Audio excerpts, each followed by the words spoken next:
श्री स्वामी समर्थ. स्वामी कृपा ज्योतिषमध्ये मी भास्कराचार्य मंजुषा जोशी आपलं हार्दिक स्वागत करते. आज आपण समजून घेणार आहोत जानेवारी 2025 हा नूतन वर्षातील प्रथम महिना तुमच्यासाठी कसा राहणार आहे. तुमची कुंभ रास आहे. राशीप्रमाणे तुम्हाला या महिन्यामध्ये शिक्षण योग, आरोग्य योग, वाहन वास्तू योग, नोकरीचे योग कसे आहेत याबद्दलची इत्थंभूत शास्त्रोक्त पद्धतीने माहिती घेणार आहोत ज्योतिषशास्त्राच्या आधारावर. चला तर मग माहितीला सुरुवात करू. सर्वप्रथम आपल्या सर्वांना या नूतन वर्षाच्या मनपूर्वक हार्दिक शुभेच्छा आणि त्याचबरोबर या महिन्यात येणाऱ्या मकर संक्रांतीच्या सुद्धा मनपूर्वक हार्दिक शुभेच्छा देते आणि व्हिडिओला सुरुवात करते. लग्नस्थानाची माहिती घेताना लग्नस्थानावरून आपण काय पाहतो? आत्मविश्वास, प्रत्येक कार्यातील सुनियोजन हे आपण लग्नस्थानावरून पाहत असतो. आणि लग्नेश तुमचे शनी महाराज आहेत आणि शनिदेवांचं गोचर हे लग्नातनं सुरू आहे. शनिदेव 30 मार्च पर्यंत तुमच्या लग्नस्थानातच गोचर करणार आहेत. त्यामुळे लग्नेश जेव्हा लग्नातनं गोचर करतो त्यावेळेस विशिष्ट तुम्हाला काळजी, चिंता तसंच उत्साह, आनंद असे दोन्ही संमिश्र फळ देतो. या महिन्यातही तुम्हाला यामध्ये वाढ होणार आहे, ते आनंदामध्ये. कारण तुमच्या लग्नस्थानामधनं शुक्रदेवांचं सुद्धा गोचर होत आहे आणि त्यामुळे शुक्रयुक्त शनी महाराज तुम्हाला निश्चितच आनंद, उत्साह प्राप्त करून देतील. म्हणजेच हा महिना उत्साहाचा, आनंदाचा असं म्हणायला हरकत नाही. धनस्थानाची स्थिती पाहताना शेअर मार्केटमध्ये गुंतवणुकी करायच्यात किंवा LIC पॉलिसी यामध्ये काही गुंतवणुकी करायच्या, तर यासाठी हा महिना कसा आहे, तर या ठिकाणी राहू देवांची उपस्थिती आहे, मीन रास आहे आणि गुरु महाराज वृषभेतनं गोचर करतायत चतुर्थातनं. त्यामुळे तुम्हाला वास्तू, वाहनासाठी काही इन्व्हेस्टमेंट करावी असे मन होऊ शकते, निर्णय घेऊ शकता तुम्ही आणि त्या माध्यमातून योग आहेत. त्याचबरोबर शेअर मार्केटमध्ये सुद्धा गुंतवणुकीची संधी या महिन्यात उपलब्ध होऊ शकते, पण विचारामध्ये वेळ व्यतीत होऊ शकतो. काळजी घ्या. कुठलाही निर्णय घेताय तर विचारपूर्वक घ्यावा, अगदी योग्य आहे. परंतु काही निर्णय असे आहेत की जे तुम्हाला या महिन्यात घेणार आहात तुम्ही किंवा घेण्याची इच्छा निर्माण होणार आहे आणि त्या माध्यमातून तुम्ही त्यात सफल सुद्धा होऊ शकणार आहात. विशेष वेळ घालवू नका. तृतीय स्थानाकडे जाऊयात. तिसऱ्या घरावरून आपण भावंडांचं सौख्य पाहतो आणि त्याचबरोबर छोट्या खानी प्रवासाचे योग पाहतो. मीडिया क्षेत्रात तुम्ही काम करताय तर यश आहे का, ते सुद्धा आपण तृतीय स्थानावरून पाहतो. प्रसिद्धीचे आणि कीर्तीचे योग तुम्हाला या महिन्यामध्ये नक्कीच प्राप्त होऊ शकतात. याचं कारण म्हणजे तुमच्या तृतीय स्थानाचे अधिपती मंगळदेव, ज्यांचं गोचर हे कर्क राशीतनं होत आहे. नीच राशीतनं मंगळदेव गोचर करतायत, परंतु 21 जानेवारी नंतर मंगळदेवांचं हे गोचर मिथुनेतनं होण्यास सुरुवात होईल. म्हणजेच तुमच्या पंचम भावातनं मंगळदेव गोचर करण्यास सुरुवात करतील. त्यामुळे तुम्हाला एक संगीत विद्यालय सुरू करायचंय किंवा नृत्य, गायन या संदर्भातले कुठले क्लासेस सुरू करायचेत, जे तुम्ही त्याच्यामध्ये पारंगत आहात आणि आता तुम्ही नवीन टीचर म्हणून काम करण्यास सुरुवात करताय, तर तुमच्यासाठी 21 तारखेनंतरची स्थिती अतिशय लाभदायक असेल, की ज्या माध्यमातून तुमच्याकडनं ज्ञानदानाचं कार्य अगदी योग्य पद्धतीने होऊ शकेल. म्हणजेच गायन, वादन, नृत्य कला, संगीत क्षेत्र किंवा वक्तृत्व क्षेत्र, संभाषण या संदर्भातील कामे करणारा वर्ग या महिन्यामध्ये आनंदित होणार आहे, सुखावणार आहे. त्यांना गुणगौरव प्राप्त करून देणारी स्थिती निर्माण होत आहे मंगळदेवांच्या कृपेने. त्याचबरोबर या तृतीय स्थानावर आपण भावंडांचं सौख्य पाहतो. या महिन्यात भावंडांचं सौख्य उत्तमरित्या मिळेल.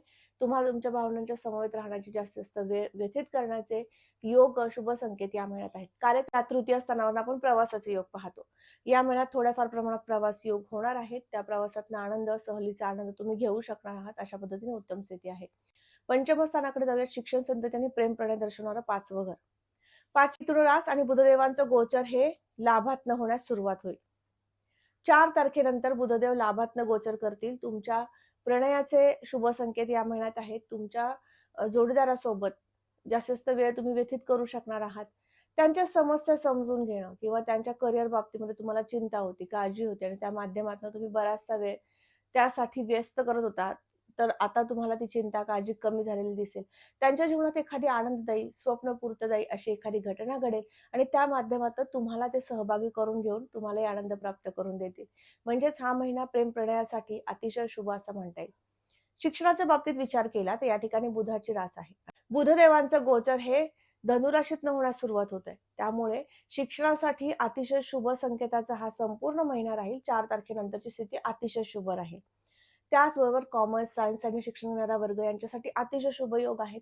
तुम्हाला तुमचं शिक्षण घेताय, त्या शिक्षणामध्ये आवड निर्माण होणं, संशोधक वृत्ती वाढणं, चिकित्सा वाढणं आणि त्या माध्यमातून तुम्ही बरेचसे प्रश्न सॉल्व्ह करणं आणि त्या माध्यमातून तुमचा अभ्यास व्यवस्थित होणं, या सगळ्या गोष्टी घडू शकतात बुधदेवतेच्या कृपेने. 4 तारखेनंतर शिक्षण योग अतिशय शुभ म्हणता येईल.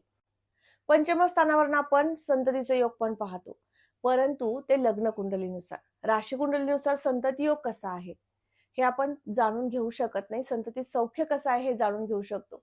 तर या महिन्यामध्ये तुमच्या संततीकडनं एखादी शुभ वार्ता करणी पडणं, त्यांच्या आयुष्यामध्ये एखादी महत्त्वपूर्ण गोष्ट, महत्त्वपूर्ण बदल घडणं, हेही शुभ संकेत तुम्हाला या महिन्यात आहेत. त्यांचं नुकतंच शिक्षण पूर्ण झालंय, नोकरीची संधी त्यांना प्राप्त झाली आहे. त्या माध्यमातून आनंद प्राप्त होणं. अर्थात त्यांच्या जन्मलग्न कुंडलीप्रमाणे ते शुभ संकेत असावेत. त्या माध्यमातून तुम्हाला आनंद विशेष मिळू शकतो. राशी कुंडलीतील षष्ठ स्थानाकडे जाऊयात. 6वं घर रोग आणि हितशत्रूंचं आहे आणि तसेच जागा खरेदी विक्री करणारं स्थान सुद्धा षष्ठ स्थान आहे. ऋण घ्यायचंय तर त्यासाठी सुद्धा आपण 6वं घर पाहतो आणि या सगळ्या दृष्टीने विचार केला तर या ठिकाणी कर्क रास आहे. मंगळ देवतेची उपस्थिती त्या ठिकाणी आहे.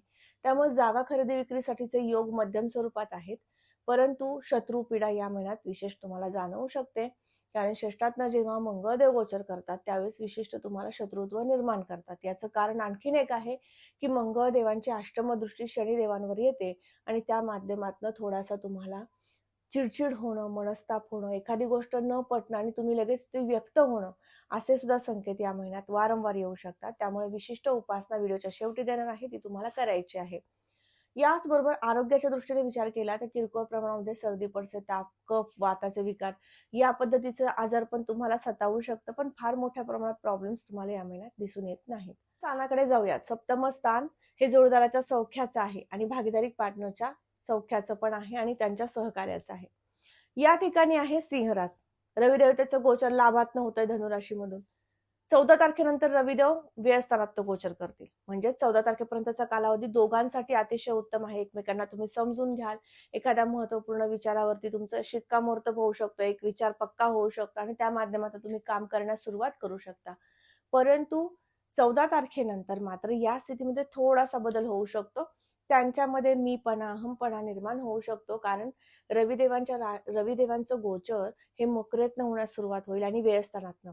जेव्हा व्ययातनं सप्तमेश गोचर करण्यास सुरुवात करतो, त्यावेळेस तुमच्या जोडीदाराच्या स्वभावामध्ये थोडासा तापटपणा, उद्विग्नता वाढवतो आणि त्या माध्यमातनं त्यांच्याकडनं तुम्हाला सहकार्याची जी भावना नेहमी असते किंवा ते तुम्हाला सहकार्य करतात, तर या दरम्यान थोडंसं ते 19-20 होऊ शकतं.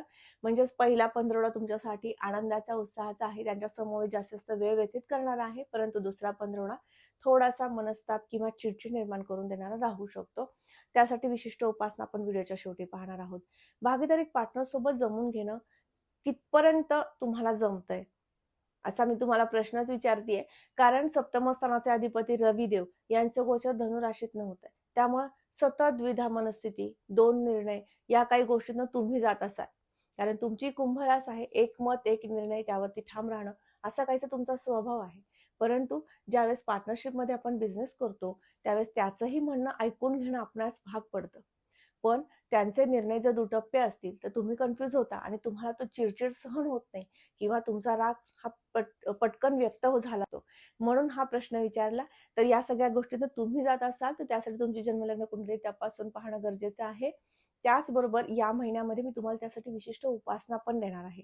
ही स्थिती तुम्हाला या संपूर्ण महिनाभर राहू शकते. नवम स्थानाचे अधिपती शुक्रदेव ज्यांचं गोचर लग्नात होतंय शनियुक्त. लग्नेशासोबत नवम स्थानाचे अधिपती जेव्हा गोचर करतात त्यावेळेस थोडीशी आध्यात्मिक उपासना तुमच्याकडनं करून घेतात.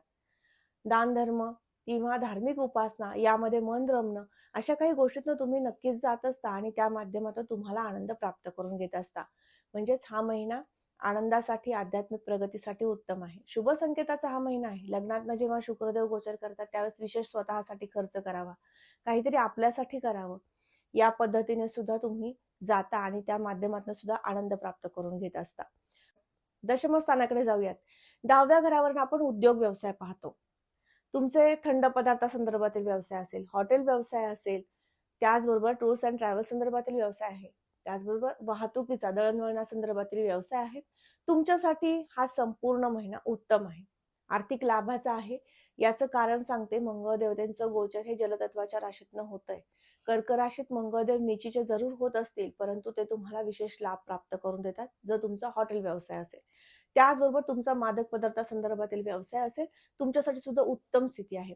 शेअर मार्केटमध्ये गुंतवणूक तुम्ही मोठ्या स्वरूपात करत असाल आणि तो तुम्ही एक बिझनेस म्हणून करत असाल, तर तुमच्यासाठी सुद्धा हा काळ अतिशय उत्तम म्हणता येईल.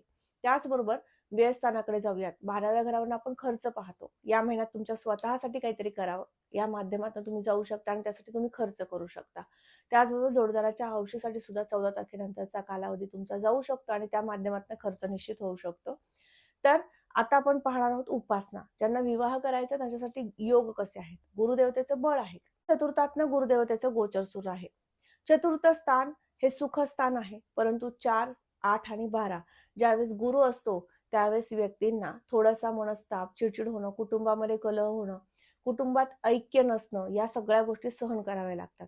म्हणून चतुर्थातनं गुरुदेवांचं गोचर हे पंचमात जाईपर्यंत म्हणजे 15 मे पर्यंत तुम्हाला थोडंसं हा मनस्ताप, चिडचिड राहू शकणार आहे.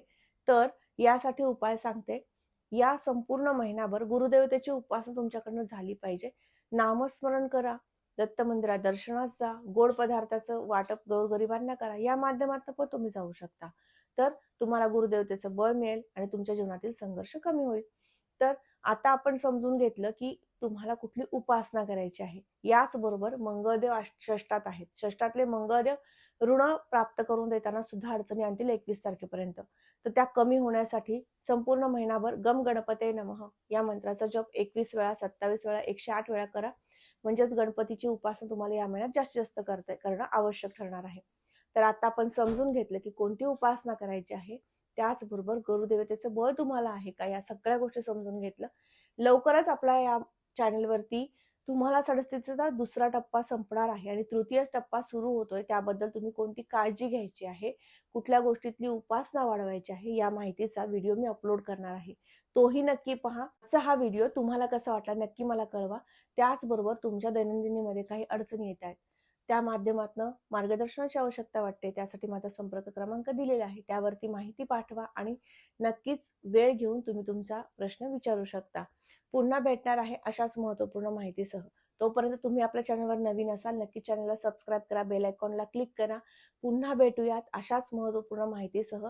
तोपर्यंत आपल्याला सर्वांना हा महिना आनंदी, उत्साही, मंगलमय जावो अशी स्वामींचरणी प्रार्थना करून आपली रजा घेते. श्री स्वामी समर्थ. जय जय स्वामी समर्थ. रामकृष्ण हरी.